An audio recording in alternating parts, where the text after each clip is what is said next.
గౌరవనీయులు సోదరులు పవన్ కళ్యాణ్ గారికి కూడా మాట్లాడవలసిగా కోరుతున్నానండి.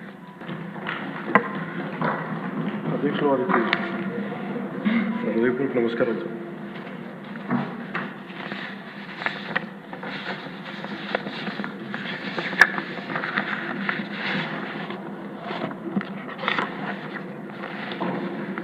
గవర్నర్ గారి ప్రసంగానికి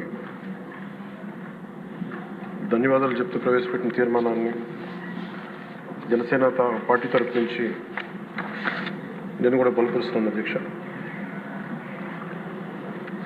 ఆద్యంతం గవర్నర్ గారు ప్రసంగ పాఠంలో చాలా కీలకమైన నాకు 3 అనిపించినాయి. ఒకటి, మనం వారసత్వంగా ఏమొచ్చింది, మనకి ఏం ఆశించబోతున్నాం, భవిష్యత్తులో ఎలాంటిది ఆశించబోతున్నాం, కలెక్టివ్గా మనందరం కలిసి ఈ రాష్ట్రాన్ని ఈ కూటమి ద్వారా ఎలా ముందుకు తీసుకెళ్ళాలి అనేది 3 చాలా స్పష్టంగా చెప్పారు. గవర్నర్ గారి ప్రసంగంలో చాలా ప్రత్యేకించి చెప్పింది ముందస్తుగా ఆంధ్రప్రదేశ్ రాష్ట్రం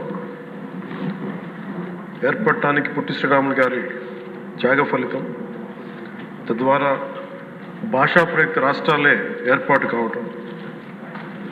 అలాగే దానికి ఇంకొకటి నాకు అనిపిస్తుంది అధ్యక్ష, పింగళ వెంకయ్య గారు కూడా అంటే ముఖ్యంగా ఆంధ్రప్రదేశ్ నుంచి వచ్చిన పొట్టి శ్రీరాములు గారు కానీ, మువ్వెన్నెల జెండాను రూపొందించిన పింగళ వెంకయ్య గారు కానీ దేశాన్ని ప్రభావితం చేసే స్థాయి వ్యక్తులు.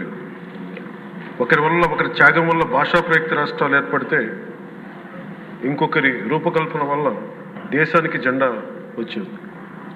ఇలాంటి గొప్ప మహానుభావులు పుట్టిన నేల.